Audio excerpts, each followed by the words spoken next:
Okay, well, I am sorry I'm not there today. I had a doctor's appointment.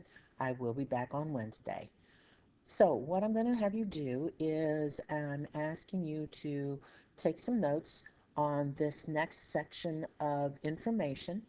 And then what you will do once we finish that is I expect you to be listening to the last of the debates between I'm sorry, between Hillary Clinton and Donald Trump. Okay, so let's get started on looking at this additional information with regards to an election. Now, what I'm going to focus on now is not necessarily the candidate or the Constitution, but rather I'm focusing on the election. All right, so elections begin with this. So if you need to know some terminology to begin with. So to begin with, we're going to look at the term incumbent. The incumbent is the candidate who currently holds the office. If President Obama was going to run again, which of course he cannot, but if he was, he would be the incumbent. And that is true for anyone who already holds the office, whether it is a mayor of a city, or whether it's a senator, or whether it's a trustee of the county. You are the incumbent if you're already holding the office. Now, there are some advantages for an incumbent when it comes to elections. The thing that you see in front of you right now with regards to House of Representatives and the Senate. The House of Representatives are 80 to 90% more likely to be reelected because they are already part of the system. Now, in the Senate, it's a little lower rate, but on the whole, most incumbents are um, reelected. And so it does make it harder for somebody who is not a part of the system to become involved. All right, now under that you'll see PAC or PAC, Political Action Committee. Now, these political action committees are committees that support one candidate, usually one in particular, although they can be directed more towards conservative or liberal, depending on what they stand for. All right, so they provide financial support, particularly to incumbents. Um, they can be extremely influential and powerful. They usually have a whole lot of money behind them. So these political action committees, or PAC, really can have a lot of influence in terms of money, especially. All right. Now, one thing that's important for you to know that incumbents, especially when it comes to federal, have a lot of um, opportunities that people who are not part of the system don't have. For example, if you were a president and you're running for a second term, you already get your face out there for people to see just by the very fact that you are always giving press conferences, you're making speeches, you're taking trips, the media is following you, they are watching, especially the president, almost every single move you make. So that's free publicity, and that means people get to hear your name and what you think constantly. All right, and that's not available to somebody who is not the president, and they are not available. They do not have that opportunity for that free press, except on a limited basis.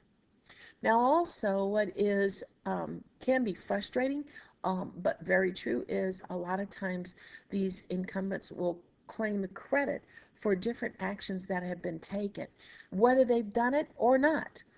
If they have just been somebody who's kind of supported something, they get to claim credit for having done some sort of action. Um, they can stress their policy making record. They can show how they have helped their district through introducing bills, voting for legislation, and pork barrel legislation. Now, again, here's another term I want you to be aware of. Pork barrel legislation are projects that, and usually federal projects, although they can be state, projects that bring money to a particular location.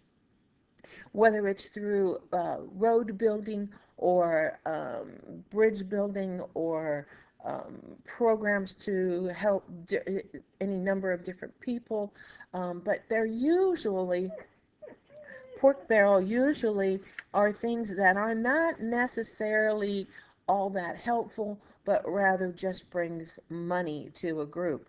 For example, in Alaska, there is a bridge that, and it's a perfect example of pork barrel, that a the Congress passed to allow a bridge to be built. The problem was there was no road.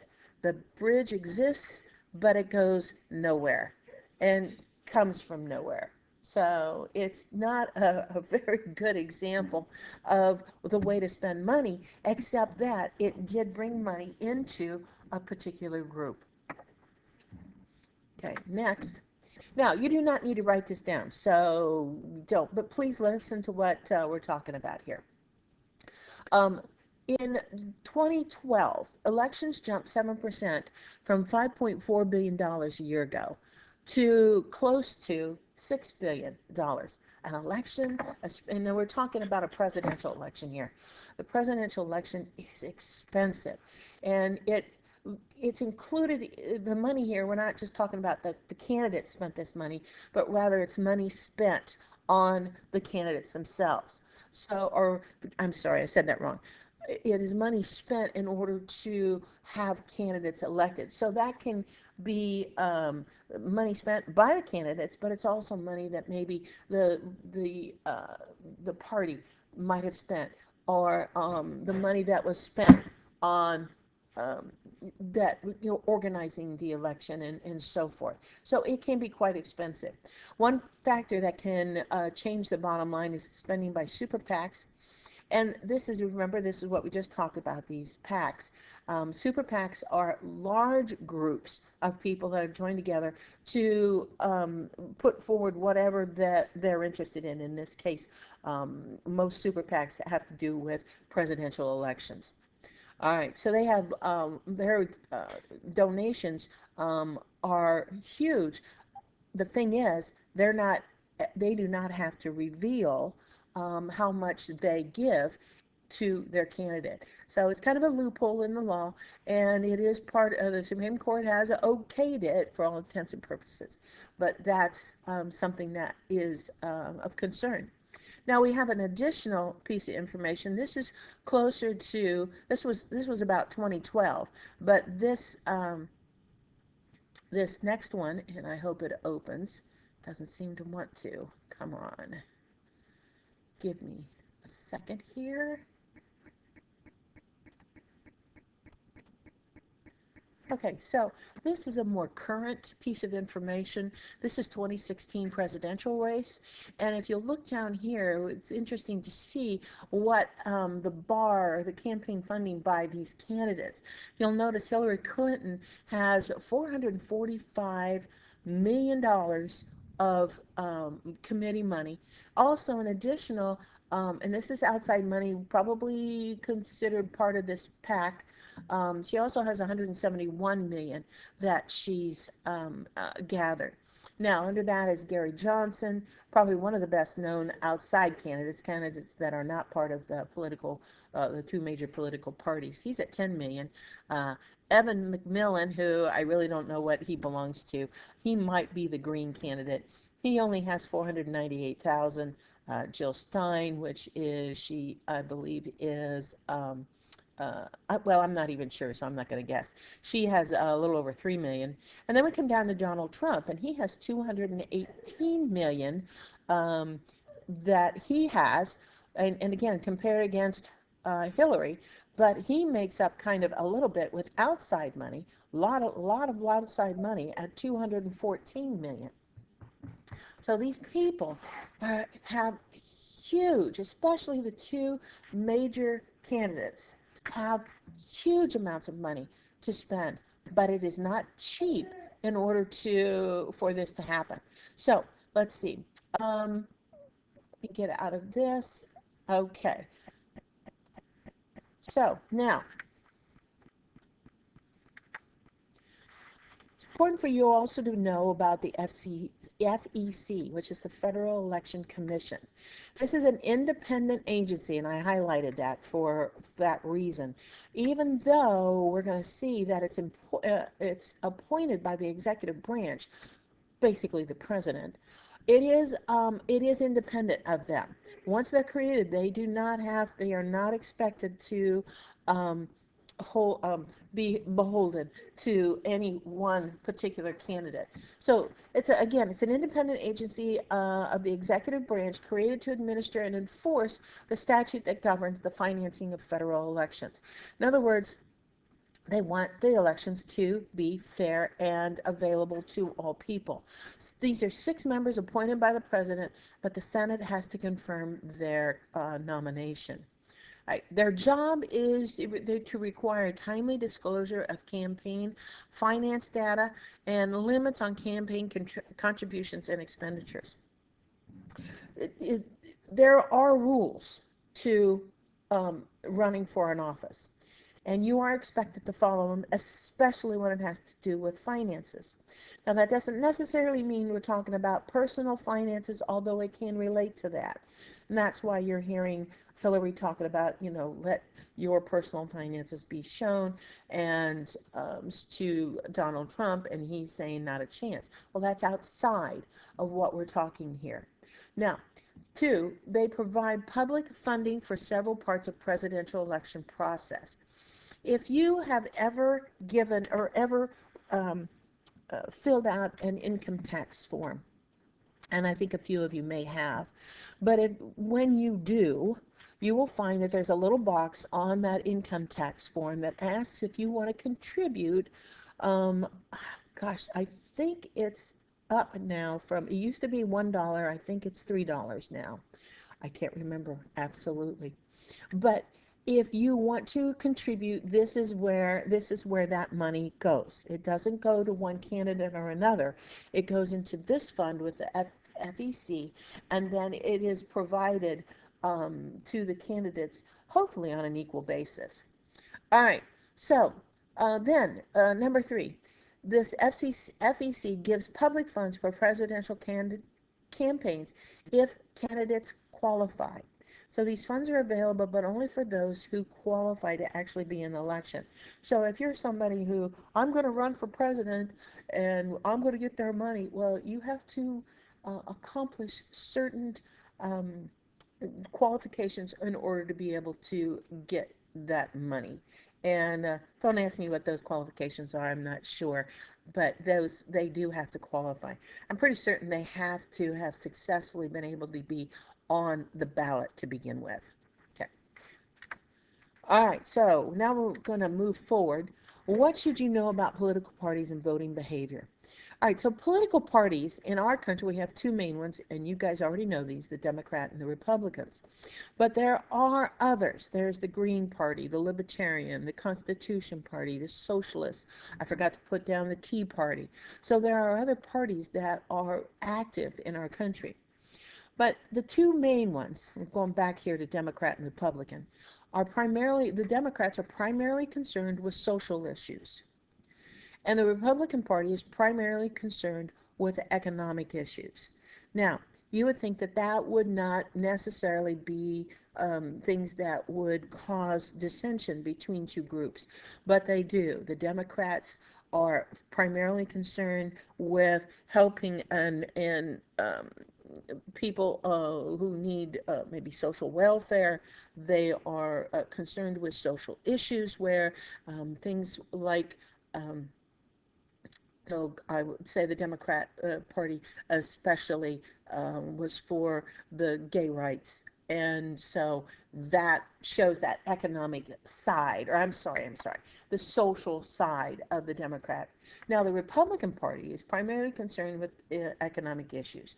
Their statement is that if you want to be able to have any of those social issues, you first have to have a strong government or a strong economy in order to have a strong to be able to help those social issues. They first believe that the economy is the primary concern, not the social issues. So you can see there, this is one of the reasons why the Democrats and the Republicans are constantly at each other. It's because they're both looking at the opposite sides of a coin. Third parties. Now, third parties do have a lot of, even though they're not the big two, they can have a lot of influence. Um, uh, for number one, begin with a single issue. That's usually what they're about. They're about a specific issue that they oppose or promote, and it could be social, economic, or a political topic. Doesn't matter. The example I give here is the Green Party, and its focus is the environment. That's its primary focus. It's not necessarily concerned about too much else. They want their voice heard with regards to the environment. Now, number two, the third parties can influence elections and siphon off important votes for major parties. And here's another example. The Green Party is more of a liberal, so it would maybe influence the Democratic vote. Here on this side, I'm giving you an opposite here, the Libertarian Party. It promotes civil liberties, non-interventionism, laissez-faire, capitalism, and the abolishment of the welfare state. As you can see, these guys are not into the social issues, but rather they are very much into in this case, laissez-faire capitalism, which would be the economy. So you are looking at, again, two sides of the coin with these two different parties. Also, it's important to note that they seldom win.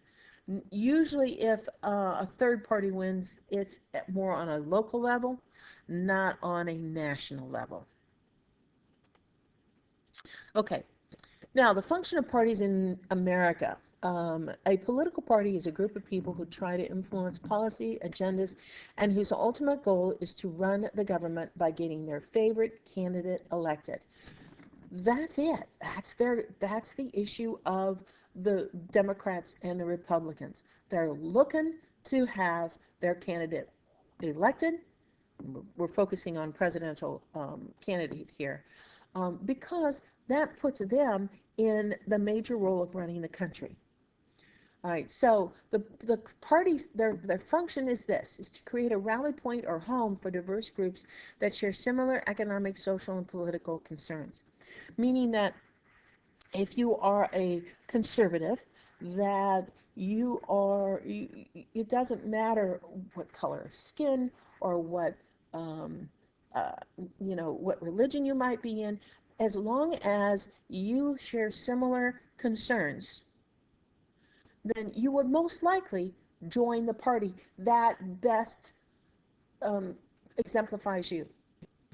It has your point of view.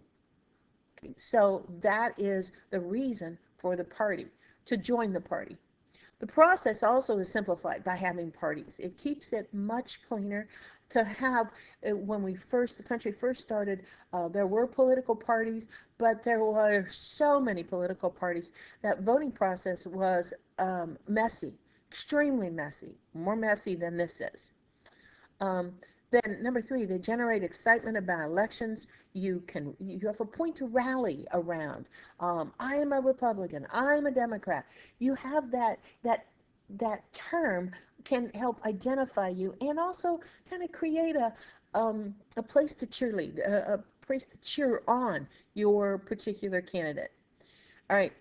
Also, there is organizing. It helps organize the government.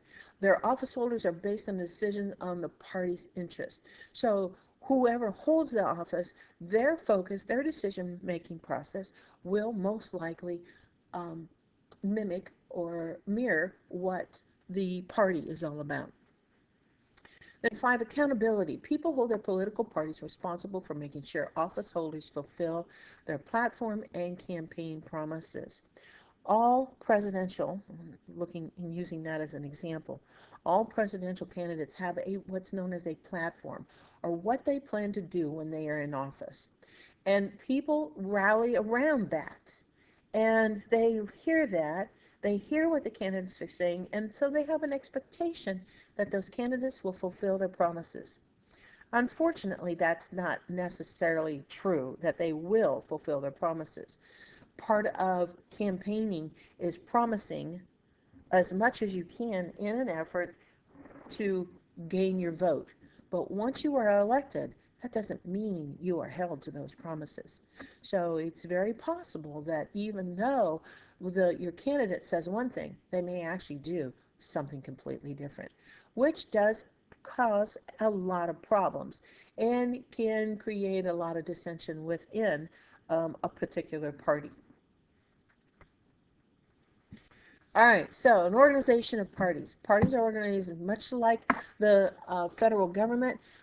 Number one, they have a national committee. It's headed by a national chairman, and his purpose is to, or her purpose is to guide the party between elections and help promote the party throughout the states. Then number two, they organize a national convention, which formalized the nomination of a presidential candidate. If you remember, the last summer, the Democratic convention and the Republican convention, this is what we're talking about. The party organizes that. Okay, number three, they also help organize primary elections, which select the candidates for the upcoming general election. Remember, the coming election is the general election. All the elections prior to that would be, for the president, would be the primary elections. So remember this. These three things identify what the party does. The government does not do this. This is what the parties do. That's separate from the government. I think sometimes people assume the government organizes all of this. They don't. The individual party is responsible for this. All right, so now there's terms for party member, and what I'm talking about is how are they called? What are these different groups? What are their names? So rank and file, you'll hear that as you listen to some of the media commentators. They're talking about the members of the party. That's called the rank and file members. Then we also have party regulars, and these folks take an active role, such as working at polls, taking non-leadership roles, doing a lot of the groundwork. They're the ones, they're not necessarily the ones that you know their names, but they are the ones that do the heavy work. The party activists, they're deeply concerned about the party functions, have a strong belief in their party ideology. Oftentimes these activists can get a little out of control because they are so interested in making sure that their beliefs and that the party follows those beliefs. These folks can be kind of rowdy. Okay, and then we've got the party purists, and they place issues ahead of winning and will withhold support from candidates who do not share their stance on issues. These folks, again, don't necessarily know them, but sometimes they hold the money strings, and so they have to be considered as the candidates try to win the election. Okay, here we go. We've got Hillary and Donald. I tell you, it was funny because as I was looking for pictures to put of these two, there aren't many good pictures of them, positive looking pictures. And it was kind of funny as I looked through how difficult it was to find good pictures, especially Donald. Okay, so those are the notes that I want you to have for this particular session. We are going to continue this information when I get back on Wednesday.